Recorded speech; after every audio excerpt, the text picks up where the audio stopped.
Vamos ahora a hablar con un diputado de la República, don Luis Cuello, jefe de bancada del PC. Vamos a hacer unas preguntas generales. Don Luis, gusto de tenerlo por acá. Gracias por conectarse con nosotros. Eh, Queremos conversar con usted la ley de usurpaciones, pero antes, a ver si pudiéramos conversar brevemente del escenario político que está habiendo hoy día con esto de, por ejemplo, lo que pasó con el presidente y esta petición de las fuerzas de derecha de que se pida disculpas por mostrar la realidad de lo Por que fue decir la Sergio Nostra verdad. de Garpa o este tipo de cosas que son increíbles, que la salida de Giorgio Jackson. Si le podemos pedir un segundo una opinión política respecto de los ataques a la derecha. Sí, bueno, muy buenas tardes, muchas gracias por la invitación a La Voz de los que Sobran. Primero quiero referirme a esta petición, esta carta de Chile Vamos, que fue impulsada por RN, exigiendo al presidente que pida perdón justamente por decir la verdad, por decir que Jarpa fue un civil, tuvo una alta responsabilidad, fue ministro del Interior, estuvo a cargo de la represión, ni más ni menos que las primeras protestas del año 83, y que esas protestas tuvieron consecuencias, 30 muertos, cerca de 1.000 detenidos ilegalmente, heridos. Entonces, por supuesto, Jarpa fue responsable político, también creo yo, tenía una responsabilidad penal, pero como muchos otros civiles del golpe o civiles de la dictadura, murió en la absoluta impunidad, entonces hoy día quieren transformar a este sanguinario ministro del Interior en una especie de adalid de la democracia, cuestión que en realidad es inaceptable, no tiene ningún fundamento y claramente es una suerte de blanqueamiento que, bueno, llama mucho la atención, porque uno esperaba que, yo recuerdo cuando fueron los 40 años del golpe, el expresidente Piñera habló de los cómplices pasivos, ahí había una derecha un poquito más audaz de lo que está ahora, ahora parece que retrocedió política ideológicamente y está reivindicando con cada vez más fuerza la dictadura militar y todas las personas que ocuparon cargo en ese momento. Sí, está claro que los que han pagado el pato, por decirlo de una cierta forma, no es así, son militares. No he visto ningún civil juzgado, ninguno. O sea, bueno, salvo los que, no sé, Barclay, Zapata, creo que era civil, pero que actuaban en las instituciones represoras, pero civiles así con responsabilidades, ninguno. Ninguno, ninguno. O sea, al contrario, yo creo que muchos se enriquecieron gracias al saqueo, al despojo de todas las empresas públicas que fueron entregadas a precio de huevo, a amigos de Pinochet y a algunos parientes como Ponce Lerú. Entonces, claro, en realidad salieron muy beneficiados los civiles de la dictadura y ciertamente ninguno pagó las consecuencias ni desde el punto de vista civil ni menos aún penal. Toda la razón. ¿Alguna pregunta extra o vamos al tiro ya? Vamos al tiro de la ley de usurpaciones, que Claro. sabemos que usted ha sido una de las personas que ha llevado la discusión a decir, ¿sabe qué? Cuidado con esta ley. Una cosa es que no aguantemos, no sé, la usurpación en el momento, etcétera, etcétera. Y otra es una legítima defensa privilegiada, tener, incluso como han hablado algunos, tener ya como milicias para defensa de terreno. ¿Cómo lo ve usted y qué nos puede contar respecto de lo que se ha Lo peor aprobado, de esta ley. claro, lo que se ha aprobado y lo que viene? Lo primero es que me llama mucho la atención que cuando se plantea este debate de usurpaciones, partimos de un supuesto bastante falso. Es decir, se plantea como que acá no existiera el delito de usurpaciones. En Sí, sí realidad existe. estamos en presencia de un hecho que ya está tipificado como delito. Y eso creo que es una especie de, a ver, de una premisa que se instala a propósito de la agenda de seguridad porque no solamente estamos únicamente creando nuevas penas, entonces esto se inscribe en ese contexto. Y lo que ha hecho la derecha en este proyecto es básicamente aumentar las sanciones y lo peligroso es que, primero, instala una suerte de autotutela a través de la legítima defensa privilegiada que en combinación con la flagrancia permanente permite justamente que, por ejemplo, en una toma de terreno, en un campamento, lleguen los dueños a repeler o a expulsar a los habitantes y eso por supuesto que significa un enfrentamiento entre civiles. Y también, bueno, se cometen otro tipo de aberraciones jurídicas, por ejemplo, que se equipara una ocupación con fuerza de las cosas con una ocupación con violencia de las personas. O sea, en el fondo se va a tener la misma penalidad alguien que golpea a otro, por ejemplo, y lo deja malherido, o bien alguien que derriba una puerta de madera. Entonces eso obviamente que es absolutamente desproporcionado. Pero creo que lo fundamental acá, ¿cuál es el problema fundamental? Es que se quiere enfrentar un problema social como es la falta de vivienda, porque hay que hacer alguna distinción. O sea, por un lado, naturalmente que todos estamos en contra y hay que sancionar, estamos por sancionar, por supuesto, los loteos brujos y aquellas, porque hay también mafias que, por ejemplo, ocupan terrenos para venderlos. Es una realidad. Yo vivo acá en la región de Valparaíso, esto es una región con más campamentos en Chile, y se presentan ambos fenómenos, pero la gran mayoría de las personas que ocupan terreno o ocupado terreno es porque realmente no tienen otra alternativa, es por necesidad. Y así se han creado acá grandes campamentos como Felipe Camiroaga, en San Antonio, el Cerro Centinela, etcétera, donde viven miles de familias y que, bueno, por causa de que no le alcanza para comprar una propiedad que son muy caras, ni tampoco para pagar un arriendo, han quedado desempleados. O sea, hay una realidad social que está detrás y esta realidad social es la que se quiere enfrentar a través de una política criminal. Y lo que se requiere acá realmente es una política pública, como el plan de emergencia habitacional, pero creo que, en definitiva, hay una suerte de competencia entre la derecha para ver quién es más duro y quién propone, digamos, llegar más rápido a la barbarie, porque esto en definitiva es un proyecto que significa un grave retroceso desde el punto de vista de los avances de la civilización. Entonces creo que eso es lo preocupante. Sí, convengamos en que Chile en alguna medida también se ha construido en las poblaciones a partir de las tomas, ¿no? Porque en fondo la gente no tenía dónde vivir y se tomaba ciertos terrenos y después hay muchas poblaciones en Chile que partieron a partir de las tomas porque la gente no tenía dónde vivir. Y analicemos eso también, o sea, la gente no tiene dónde vivir, hay gente que tiene mucho terreno y total es mío, y el otro que vive, que es tan chileno como el otro, tan chilena como el otro, no tiene dónde vivir y me importa un pucho, y entonces ahora más encima quiero preocuparme no de la vida de alguien, sino que de la propiedad, ¿no? Entonces estamos mostrando lo que es típico de la derecha, proteger la propiedad. ¿Y cómo la protegemos? Con autotutela. Autotutela en términos jurídicos es yo hago justicia por mi propia mano. Eso es lo que es la autotutela que te enseñan en la universidad. Por lo tanto, estamos hablando de, además, la ridiculez de una flagrancia permanente. Eso es contradictorio en sí mismo. El término flagrancia es contradictorio con permanente. La flagrancia es en los minutos que se cometió un delito, ahí hay flagrancia, o infraganti, como también llaman, que son sinónimos. Pero si es permanente, eso es absurdo, porque no sería flagrante o infraganti. Entonces, llegamos a esos ridiculeces por tratar de proteger propiedad, que a la larga también son los terratenientes, ¿no? Porque estamos hablando de gente que tiene esos terrenos. ¿Por qué no lo hace mejor para, si usted quiere solucionar ese tema, bueno, obligue al Estado a comprar, haga otra cosa, ¿no? Porque son gente que no tiene vivienda. Haga otra, pero cuestiones que pueden terminar en bataholas, en muerte, y incluso en Chile ha habido, ¿no? Lo de Puerto Montt, recuerdo, por ahí hay algunos que en toma de terrenos terminaron en gente muerta. Y niños, me acuerdo también. Bueno, eso es grave. Y esto daría como pie, así como abramos la puerta para que esto llegue, ¿no? Diputado. Por supuesto, o sea, esta es la peor solución. Y claro, como bien dice Daniel, acá hay un problema, por ejemplo, en materia de concentración del suelo. O sea, una de las grandes dificultades para resolver el problema habitacional es justamente que faltan suelos. Entonces, ahí hay un problema de especulación también. Mucha gente especula con los suelos y cuyo valor se incrementa muchas veces gracias a las obras públicas. Cuando se construye, por ejemplo, una línea de metro, un tren, una carretera, ese suelo aumenta de precio gracias al esfuerzo del Estado. Entonces, acá en Chile creo que falta también una mirada al respecto, de cómo impedir o cómo regular la especulación del suelo y también, por supuesto, que asumir esa realidad, la concentración del suelo. O sea, si pensamos, por ejemplo, ahora que son los 50 años del golpe, la reforma agraria se dio justamente porque había una concentración de la propiedad de la tierra, la tierra agrícola en ese caso. Entonces, hoy día ese es un problema que también creo que vale la pena o traer a colación que las Fuerzas Armadas también tienen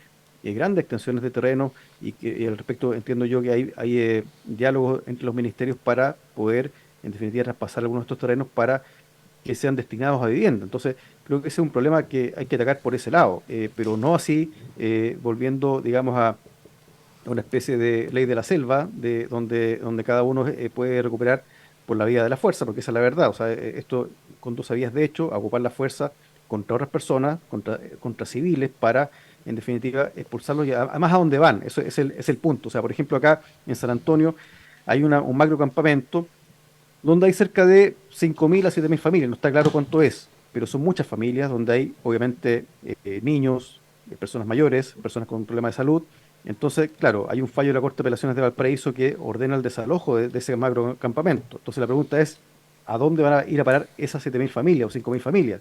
Tienen que ir a algún lado, tienen que tener un techo. Entonces, creo que hay una perspectiva que incluso queda un poco corta, que no quiere ver la realidad y más bien dar señales en función de defender la propiedad más que la vida. O sea, en el fondo acá hay un problema de la escala de valores. ¿Qué es más valioso? ¿Es más valioso la vida o más valioso la propiedad? Creo que ahí radica el problema desde el punto de vista del debate ideológico y político. Perdón, diputado, pero quería devolver un poco en el tiempo. Porque es cierto que existe un problema de un déficit habitacional, pero esto es un problema de larga data, que es un problema que hay que cambiar con políticas de largo plazo, mediano plazo. Pero en este mismo momento hay un aumento en la cantidad de tomas que se están haciendo, ¿no? Eso es no solamente las personas que han estado en tomas históricas, sino un aumento en este mismo momento. Y había una propuesta de parte del gobierno de aceptar un cambio en la ley de usurpaciones. La ley tenía indicaciones, ¿cierto?, del gobierno mismo para tratar de hacer una buena ley en esta materia. Y cambió, al parecer, por qué rechazaron todas esas indicaciones. Entonces, en este momento, todo lo que usted dice de la ley de la selva, de poner la propiedad privada por encima de la vida humana, todos los demás, se entiende. Pero si uno va hacia atrás, en el momento en que el gobierno dijo, sí, hay un problema con el aumento en la cantidad de usurpaciones en este momento y hay que hacer algo al respecto, había, si uno mira como muy en simple, que había una propuesta de ley en contra de las usurpaciones que fue cambiado por la actitud en el Congreso hacia una ley antitomas en general. ¿Cuál sería el impulso inicial del gobierno de hacer una ley en esa materia para aumentar las penas? ¿Cuál sería la diferencia entre ese impulso adicional y lo que está saliendo del Congreso con esa posición más extremista de parte de la derecha? Sí, a ver, primero hay que aclarar que este proyecto fue aprobado en general en la Cámara de Diputados en segundo trámite y con eso volvió a la comisión porque tenía indicaciones. No se aprobaron estas indicaciones, volvió a la comisión, pero en la Claro. comisión se mantuvo el mismo sesgo, ¿ah? Porque ahí la derecha tiene mayoría. Pero en realidad el problema que se quiere atacar acá, a mi juicio, y que lo ha planteado el gobierno, es fundamentalmente atacar los loteos irregulares, estos grupos que se arman como mafias para ocupar terrenos que luego los venden y por supuesto que eso significa también estafar a mucha gente, porque hay mucha gente que carece del suficiente conocimiento y compra un papel que en realidad es un papel que no sirve para nada, ¿ah? Claro. Y que no otorga la propiedad de nada. Entonces creo que ese es un fenómeno que ciertamente Que es nuevo, requiere... ¿verdad? ¿O está aumentando no, mucho no, últimamente? A ver, yo la ley diría que existe, no es el nuevo, delito pero de está loteos irregulares, aumentando. pero se han aumentado de otra forma. Han Pero la ley aumentado, sí. de los delitos de loteos irregulares es muy penca la ley, perdone que sea tan francote. No es muy buena la ley y había que mejorarla en ese sentido. Se hacen negocios, hay muchas, cerca de Papúa está lleno de loteos irregulares, porque en el fondo la ley dice que lo mínimo que tú puedes tener en una zona rural son 5.000 metros y lo que te venden es derecho. Y entonces te venden, no sé, 30 familias en 5.000 metros, pero porque tienen derecho. Entonces ahora los conservadores ya no están anotando los derechos de las personas en esos terrenos de 5.000 metros que quería hacer, ¿no? No, claro, por ejemplo, esto se presta para estos negocios de las tomas VIP, por ejemplo, son tomas donde hay personas que tienen segundas, hasta terceras viviendas, ¿ah? Que con lugares que están muy bien urbanizados, con muchos servicios. Entonces, claro, ese fenómeno es un fenómeno que debe ser atacado con herramientas de política criminal y creo que no hay problema al respecto. O sea, el punto es que, a mi juicio, este espacio que se abrió permitió que la derecha, los sectores más conservadores, que tienen mayoría en esta Comisión de Seguridad, pudieran introducir estos cambios que en definitiva alteran por completo el sentido original del impulso legislativo. Ahora, bueno, esto igualmente fue una moción en su origen, no fue una propuesta gubernamental, Claro. pero las indicaciones que se han planteado, bueno, digamos, para morigerar este efecto tan negativo, tan nocivo, por ejemplo, apuntan a que la ley no se aplique a los campamentos que están catastrados. Ya eso creo, claro, ayuda a morigerar, pero en definitiva tampoco resuelve la situación porque hay muchos campamentos que hoy día no están catastrados. Entonces eso genera un gran temor, un temor justificado en muchas familias que hoy día ocupan terrenos para efectos de vivir, tener un techo donde vivir y que por supuesto no estarían cubiertos por por esta excepción. Entonces, a mí me preocupa lo que viene, porque ahora estamos esperando la discusión en particular de la ley en la Cámara, y creo que un camino que se puede advertir es que el gobierno vete la ley o bien recurrir al Tribunal Constitucional, porque en definitiva aquí, como hemos planteado, hay muchos elementos que rompen con la proporcionalidad en materia penal, y eso perfectamente lo podría ver el Tribunal Constitucional. Sin perjuicio de ello, creo que una buena herramienta es el veto presidencial para, no dejar pasar una norma que en definitiva significa, saltarse por completo el Estado de Derecho y poner en riesgo la vida, la integridad de las personas. Diputado, ¿no ves ninguna posibilidad de que con la amenaza del veto presidencial se podría volver a una negociación dentro del Congreso para tratar de tener una ley de usurpaciones más razonable en vez de esta ley antitoma? ¿O la derecha está cerrada para hacer algo que realmente vuelve a la No, ley de selva?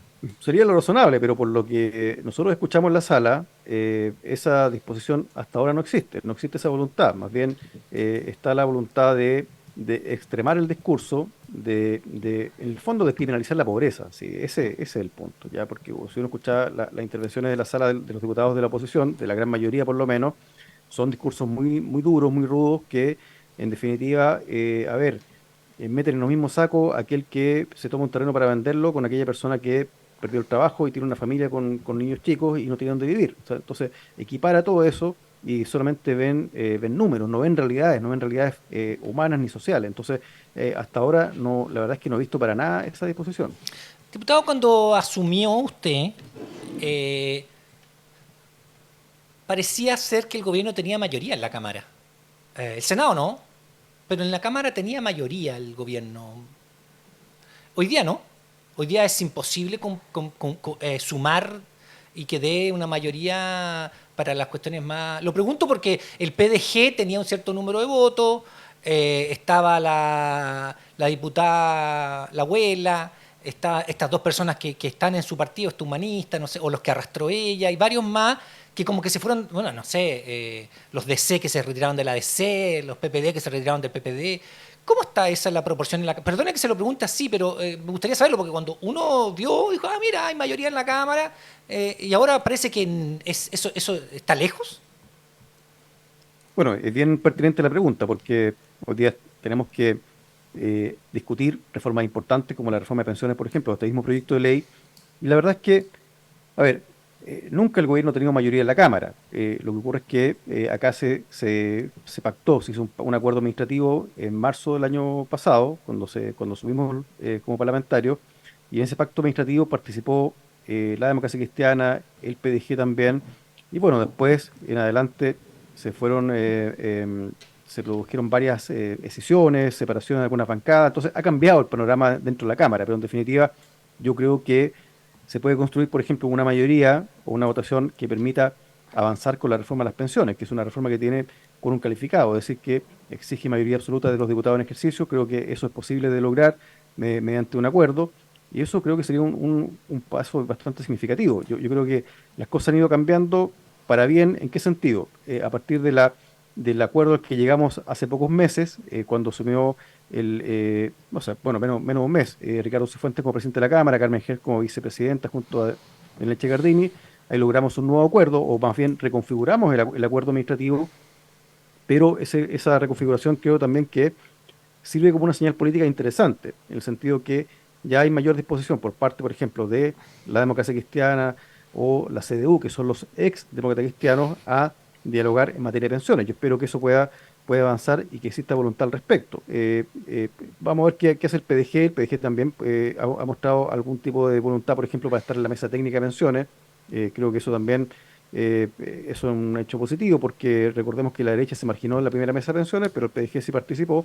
Entonces creo que, por lo menos en un tema que es tan relevante para la gente que lo está esperando pues ya por décadas, creo que podemos hoy día lograr construir la mayoría necesaria para avanzar al menos en ese proyecto. ¿Hay alguna, sé que es difícil desde el lado oficialista del Parlamento hablar de eso, pero hay alguna línea roja en algún momento donde se piensa estamos cediendo demasiado? en términos de la reforma de pensiones, porque la reforma de pensiones es subir 250.000 pesos PGU, hacer los cambios en la industria para que las AFP no puedan cobrar esas comisiones altísimas, y el 6% a la solidaridad, entendiendo que tenemos ya 10% más comisiones yendo a las AFP, a la cotización individual, y entonces si no se pone esos 6 puntos en solidaridad, entonces lo que va a la cotización se tiene que sumar, o sea, va a ser más de 10% yendo a la cotización individual. Y parece que el gobierno está dispuesto a ceder eso incluso. ¿Dónde hay algo? ¿Se pueden poner los 6 puntos a capitalización individual en pos de llegar a un acuerdo? ¿Hay alguna línea roja en eso, un punto mínimo?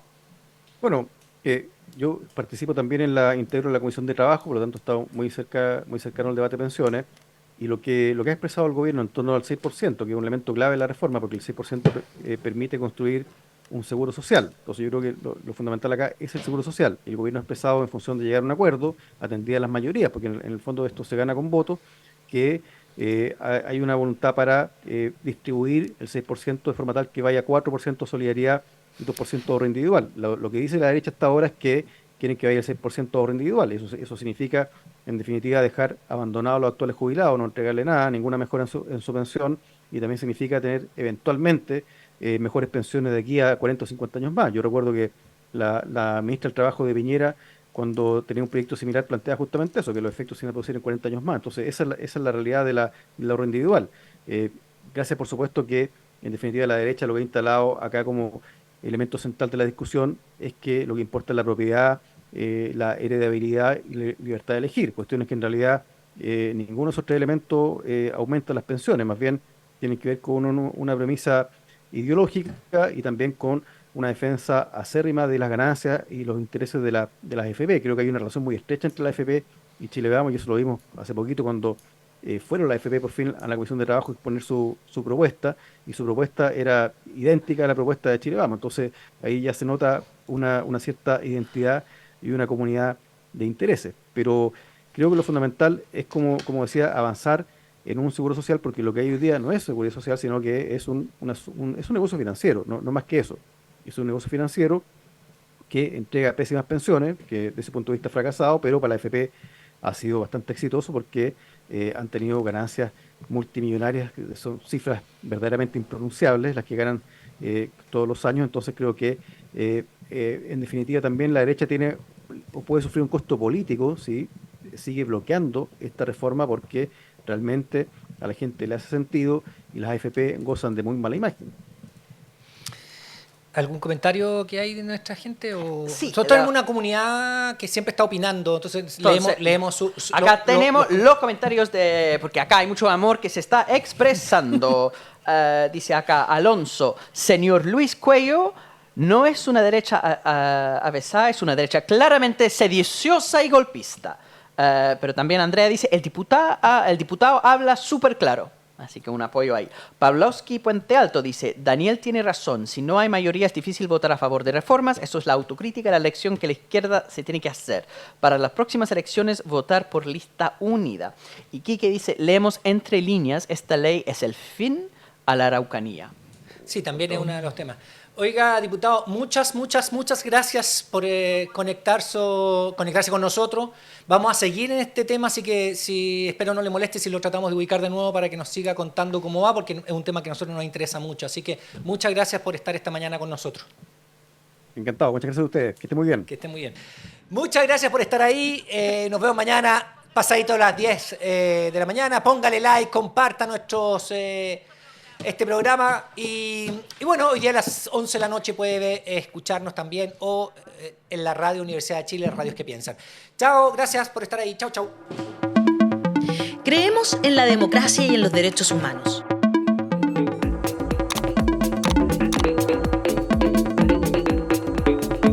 Somos independientes de los poderes fácticos. Llevamos más de 3 años generando contenido y periodismo interpretativo. Queremos una sociedad más justa, con derechos y economía sostenible. Le damos voz a los que importan.